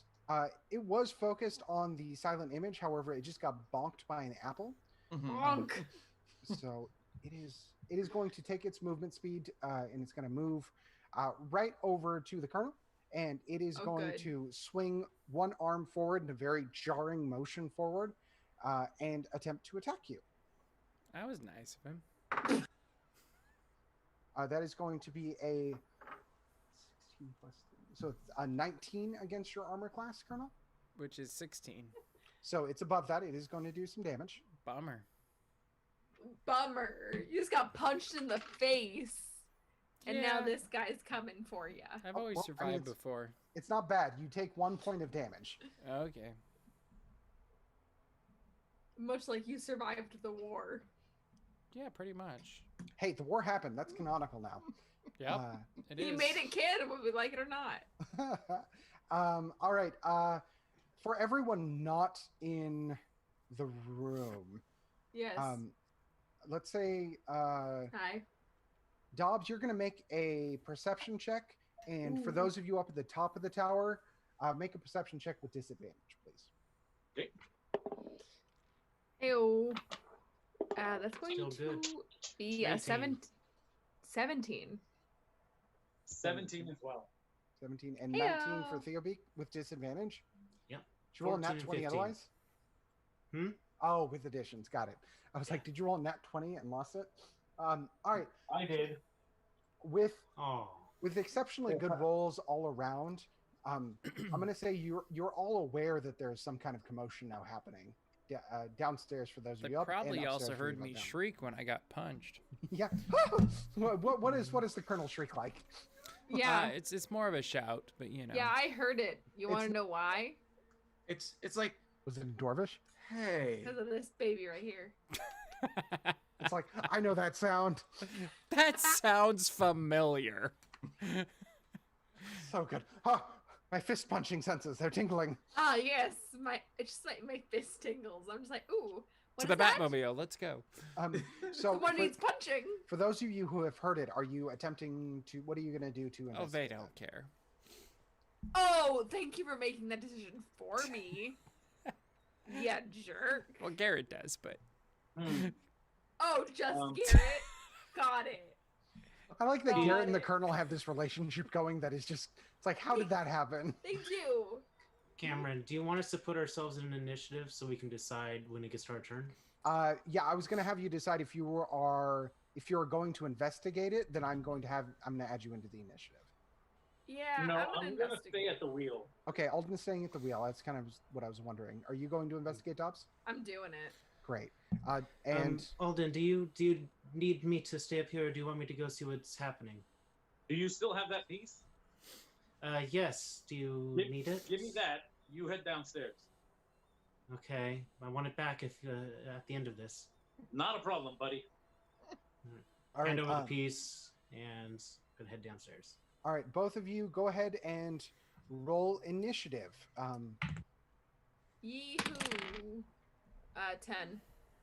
6. Okay, so you are. I told you it's going to get messy. Dobbs, you are going to be just under Garrett because I think Garrett rolled like an 18 or something like that. Can do. And then Luke Theobeak is going to be just under Dobbs.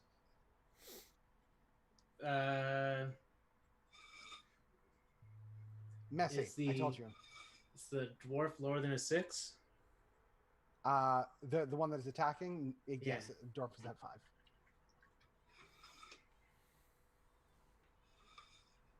This is a nifty thing you made. That's so helpful. Great.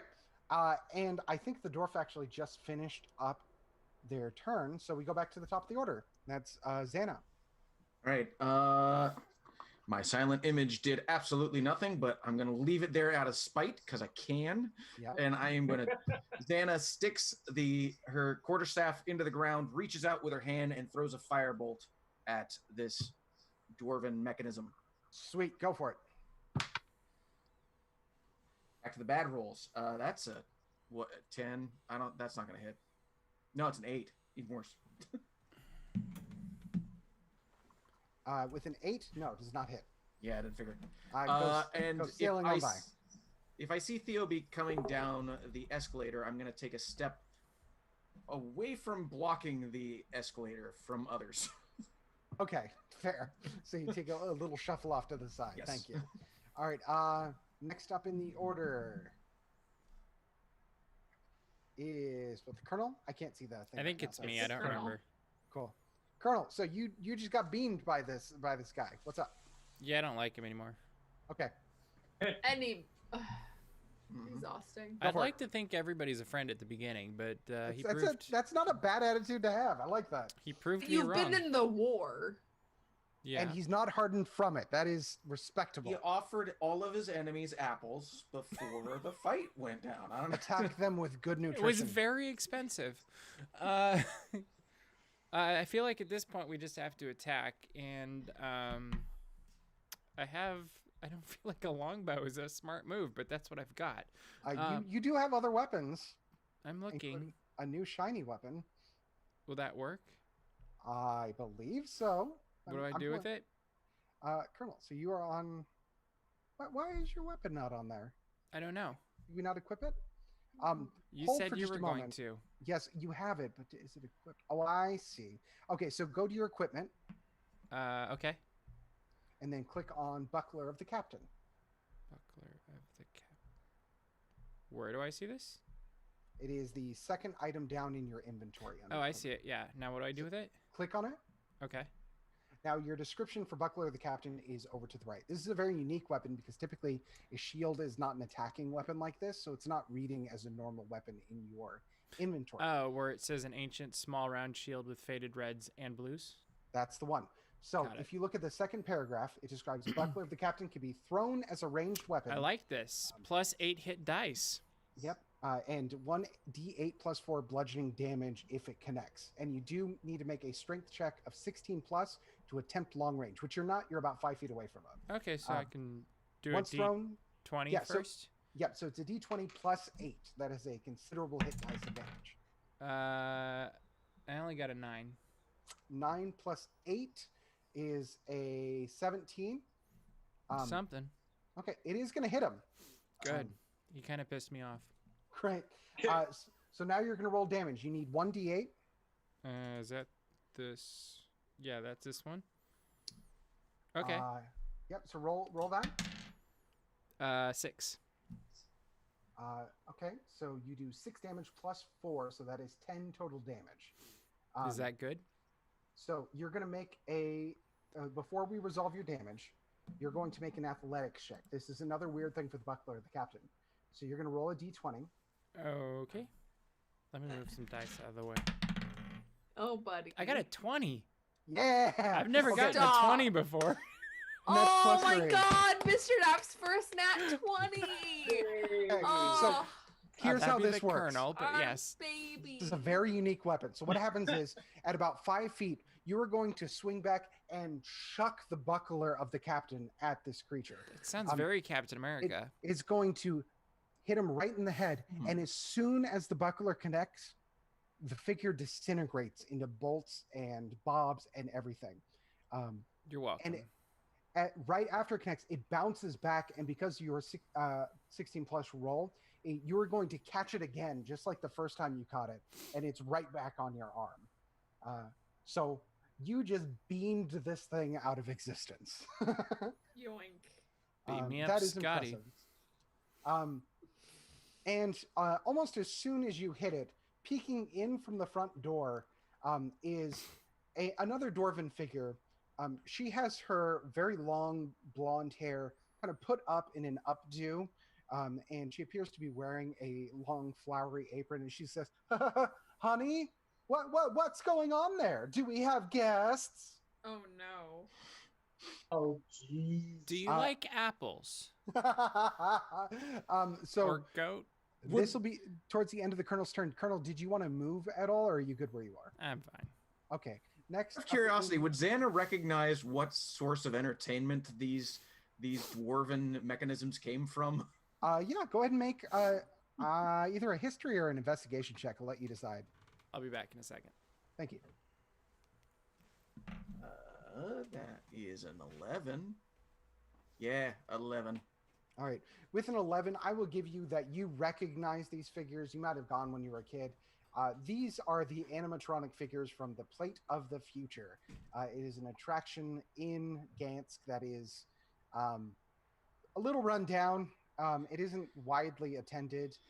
However, it's a thing that shows what the Plate of the Future may look like, and most of the technology in it has already been surpassed in the city, which is why it's not attended highly. Good to know. Xana always hated going into the Plate of the Future and is very happy to destroy these things.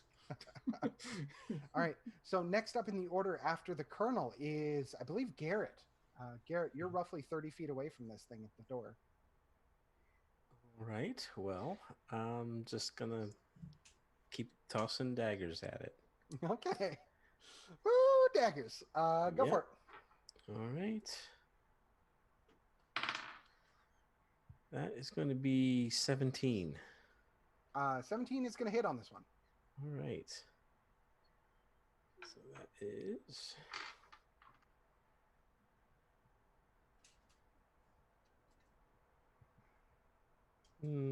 that one's going to be 7 damage. All right, 7 damage. I'm sorry, 6. Sorry. 6 damage. Okay. As you whip your dagger back and throw forward, I assume you do that really cool, like swift thing of like. That's how the daggers go. They make that noise and everything. And you're actually going to clip this matronly-looking dwarf mech right in the head. And similarly, the thing pretty much falls apart as soon as you do with a couple of sparks. It's going to collapse in a heap of cogs and so forth. Nice. Almost immediately, as soon as she falls, a younger-looking dwarf with a high ponytail is going to pop her head around the door and say, "Mom, do we have time?"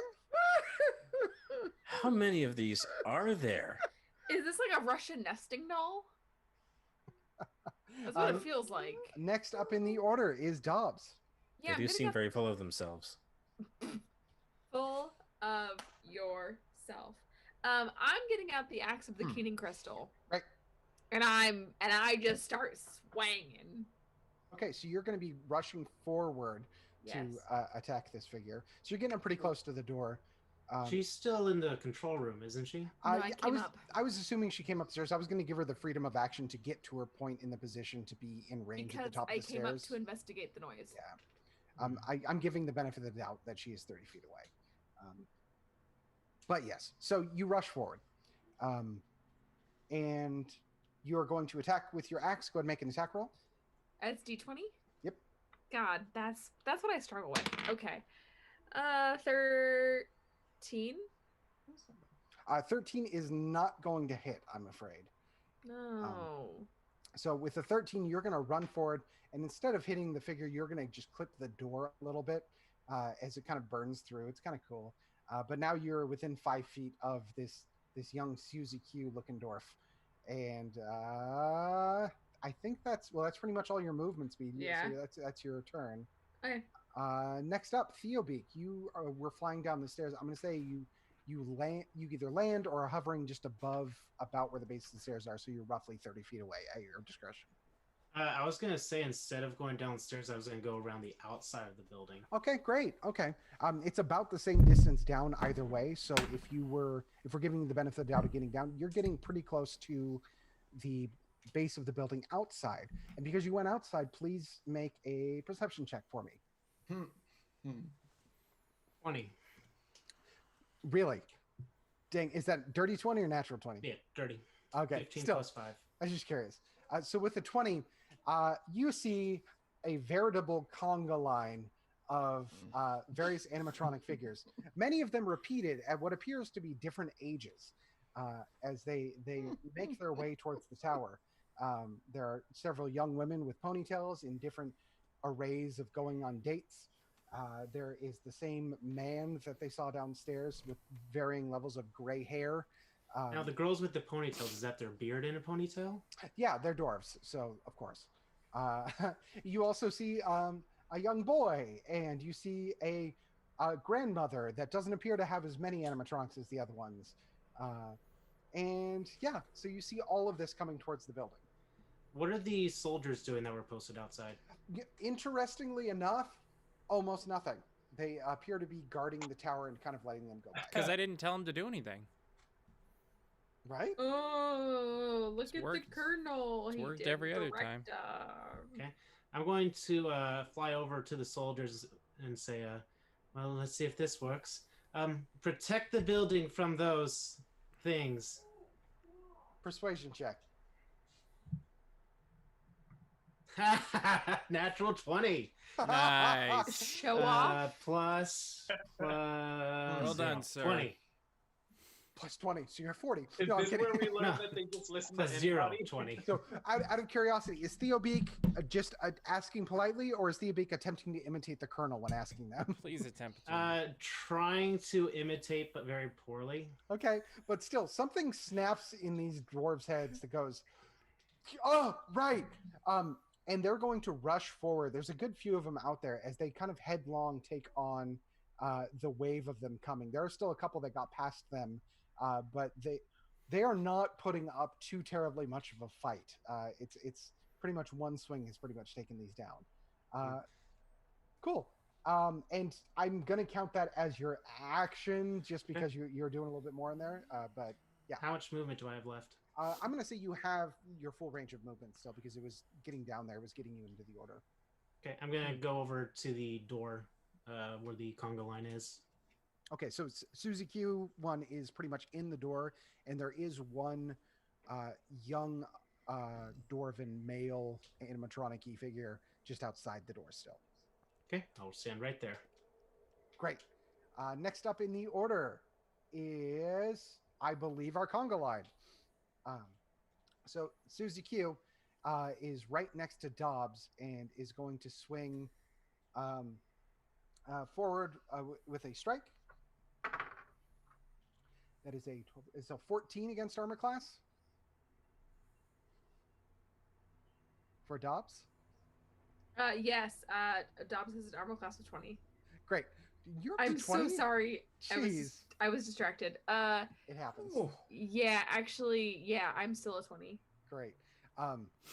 So, with the 20, it's going to kind of beam off your plate armor as you look in the eyes of this soulless thing as it says, boys are fun. And the one outside is...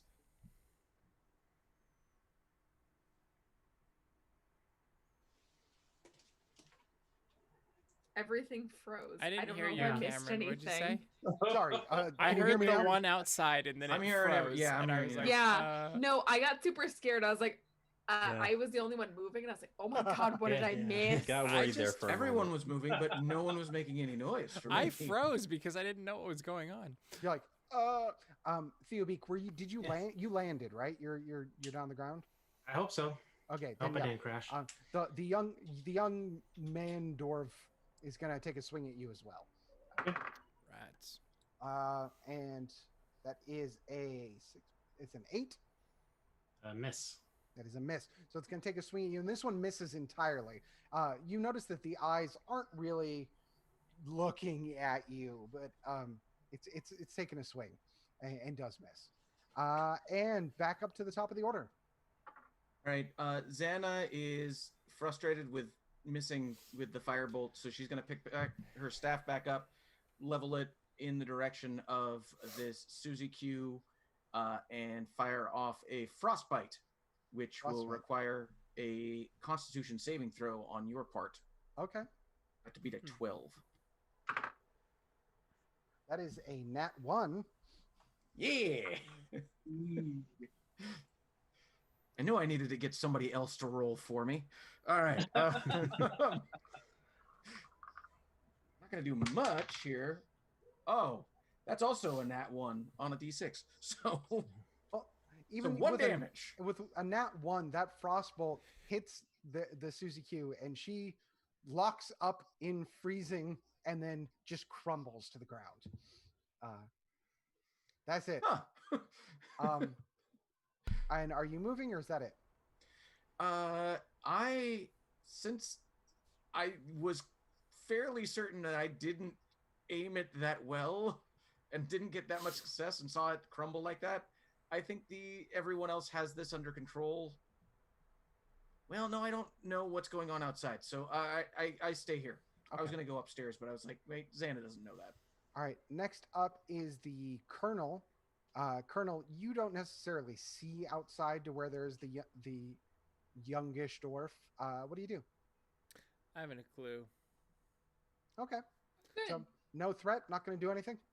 Well, we stopped, right? Yeah, to the best of your knowledge, nothing's happening at the moment. Yeah.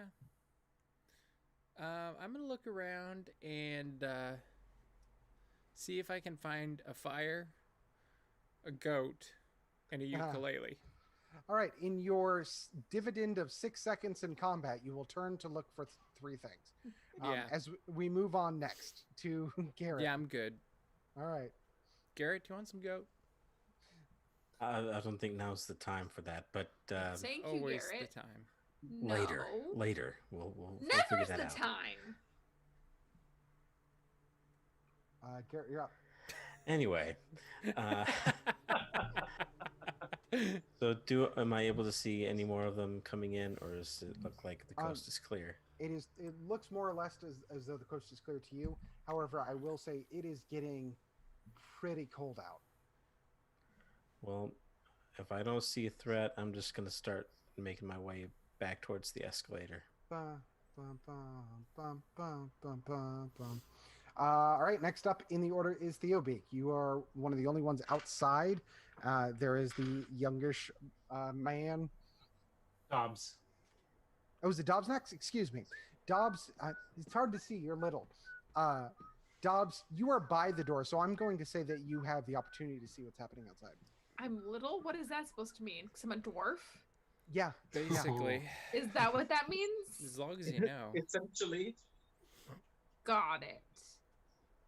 So I don't see any threat currently. No, you're by the door, so you can see out. You can see 10 feet away is still that youngish one. You also saw everything that Theobeak was doing.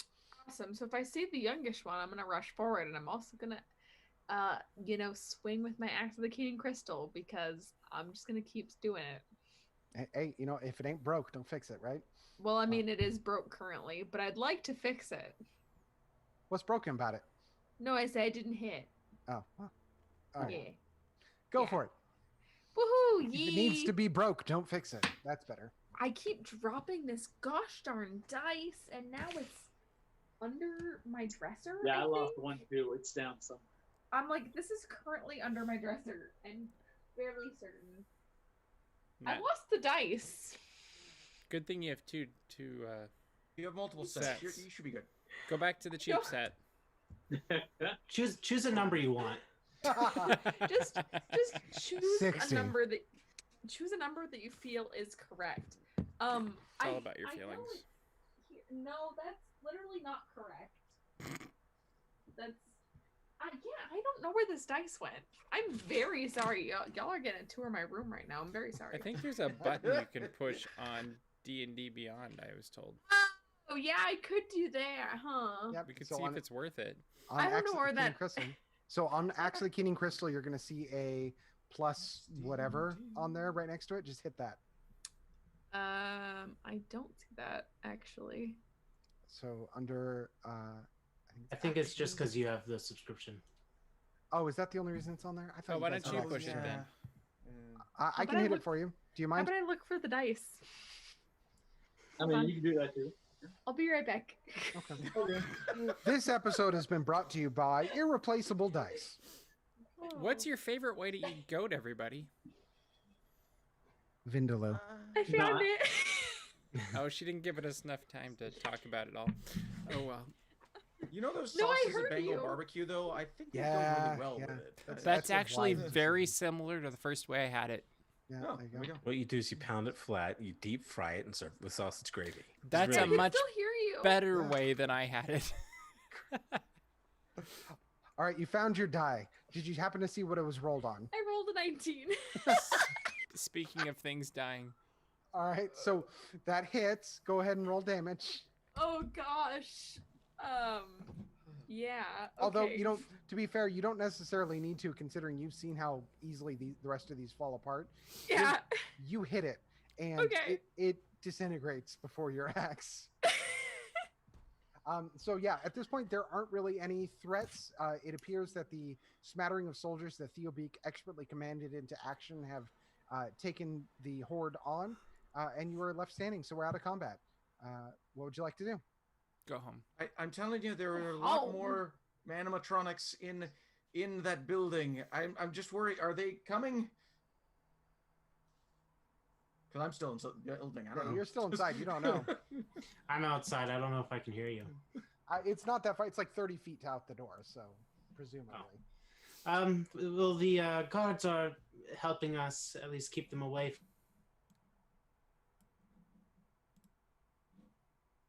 Why'd they let them through? I don't know. At any rate, Xana is gonna take off up the escalator to see if she can help Alden. Okay, I assume the rest of you are doing something fairly similar. Sure. I'm going to fly and see where the line is leading to. Okay. As the rest of you make your way upstairs to the fantasy music of the escalator. Ba, ba, ba, ba, ba, ba, ba. Theobeak, you see, in fact, the line does go to the Plate of the Future. You remember from your map, which you gave away that you no longer needed, that the Plate of the Future was clearly marked on there. And yeah, the line just appears to be coming from that building. I'll fly back up to the observation deck. Man, taking advantage of the ability to fly. That is a useful trait as a bird. Really nice. You all make your way up to the top. Alden is faithfully standing by the wheel. The front view is still of the city scraping along the side of the mountain. It's collected a fair bit of snow on that front edge as it continues to scrape up. You're still moving at a decent clip, and even though it's been slowed, you are now a good ways up the mountain. Okay. Can I now look now that I have the piece in my hand and the part is up, can I find a way to like place it on to try to finagle it to stop? Sure. Is anybody helping him with this? As soon as Xana is there, and if she sees what he's trying to do, she will jump in and try to help. Okay. Then Alden, go ahead and roll with advantage, please. Sweet. Hopefully I roll higher than that. I'm going to be standing in front of them with the schematic of the leg. And I Does this did. help? It's Sea of Thieves. Yay, great. What's that? What does this roll with? This is going to be I guess, an investigation check. Okay, investigation. All right, so I rolled an 18. All right, with an 18, you can see how the handle which broke off, where it broke off from, it's fairly jagged, so you can place it almost exactly lined up with where it was. And because there were enough pieces of where it's broken off, it will hold. You can attempt to force the break. I will attempt to force the break. Okay. We're probably going to sled down, everybody, so hold on. Give me a strength check. All right. And as a point of order, I keep asking about helping. If anyone would like to jump in to assist on anything, if you have a logical reason for doing it, I will most likely give advantage or disadvantage on the roll. So, for example, right now, Alden is doing a strength check on a handle. If anyone wanted to jump in and attempt to assist with the strength check, there'd be a good opportunity to give some advantage. He seems to be doing fine. I think Xana is looking at everything that she has in her equipment to see if she can help. She's just going to try to hold the pin in place as he tries to move it with her hammer. Just try to brace it so it doesn't fall apart on him. Okay, great. So then roll with advantage. Ah, sweet. Oh, yeah, the other one was way better. 13. Okay, with a 13, you're cranking really hard, and you do feel the legs stopping a bit, but they're not fully going. So 13... Can I take a deep breath and like? And then, come on, Alden, you've got this. So encouraging. All right. Actually, okay. So as you continue to do this, you are juddering a little bit as you continue to stop and start. Colonel, Yeah. go ahead and make a dexterity saving throw for me, please. Right. Right. 12 plus 3. 15. So 15? Okay, that's not going to do it. You feel your buckler pull. Mm-hmm. It pulls off of the bracer on your arm, and before you're able to grab it, it is going to go flying out of the window forward and down. That's a bummer. Not really falling, but like in a direct arc away. Alden, if you're still cranking on that thing, Xana, I'm going to have you make a dexterity check, please, Okay. to see if you're able to hold that lever in place. 18. 18. All right. So as he continues to crank on it, you're really holding on with that hammer, keeping that wedge in there. So you've given enough time for Alden to make another check. Awesome. Ah, natural 20. Natural 20. Well All right. done, sir. Very cool. 3 in one night. All right. So you're now about 3/4 of the way up the mountain. As you crank as hard as you possibly can with one huge burst of strength, you're able to take the last bit of tooth that is on that handle and flip the switch into brake as the legs come to a juddering halt. Because they were in motion climbing, they appear to have locked in place, so it's not as though you're sliding down the mountain. They're still braced into the side of the mountain. But they do come to a juddering stop. I do need everyone but Alden to make a perception check for me, please. I can do that because I didn't lose my dice this time. 7. Oh God, 2. 17 plus 4. That's a long, so 17. So 18. 21. Oh, show off. Everybody's hitting good numbers tonight. I mean, I wasn't earlier. I will admit, before this game started, I was like, I should really get nicer dice because I feel like these suck, but I don't feel like I should now. They're working. If Formed up it's to, working right? for you, it's working for you. Exactly. That's why I come prepared. You just Well, the bring hard all part dice. is there's a 3 and an 8 that look very similar to me, Yeah. and that was actually more of the thought. But now after tonight, I'm like, I don't care. Who had the highest perception? I had 21. The Colonel. I had 17, so. All right. Well, Colonel, you I'm going to say are a little bit more distracted from what's happening around you simply because that buckler came off your arm. And because you were kind of looking around due to it, you're the first one to see that the figure, this dwarven figure that was knocked out on the ground, is starting to get himself up, and his eyes are glowing white again. Oh, good. And you also notice that his hands under the cloak that you can see have a bluish, blackish silhouette to them around the outsides and kind of gnarled fingers. Huh. Nope. So this is Disney, not Star Wars, right? You know, they're owned by the same one. True. So very quickly, everyone's focus is going to be drawn in this direction as you observe this figure, which took a beefy hit getting up, and it looks angry. And Hey, guys. You're so distracted by this figure rising again that it takes a moment before you realize that something is coming up the escalator again. Only the music nuts. sounds a little different this time. Sounds like It's not the Small same World. music before. It's much more powerful and regal. Definitely Small World. Boss music. Bum, bum, bum, bum, bum, bum, bum, bum, bum. That's what I was thinking. Blue for the win. Oh. When out of the corner of your eye, a gloved red fist jumps in, punches down, and hits the figure square across the jaw, knocking it to the ground again. Well, that saved me a dice roll. As the figure stands up, it tightens its grip on the buckler of the captain, and with a smarmy human grin, turns to you and says, "Hi, I'm Steve. Hey, It Steve. appears something needs a little bit of help in here." Oh my God. And with that, we will end our session of D&D. Come on. Oh my god. That was good. That was good. Well, thank you so much for playing with us tonight. Thank you, everyone, for watching, for taking the time to play along with us. A couple of important notes before we go away.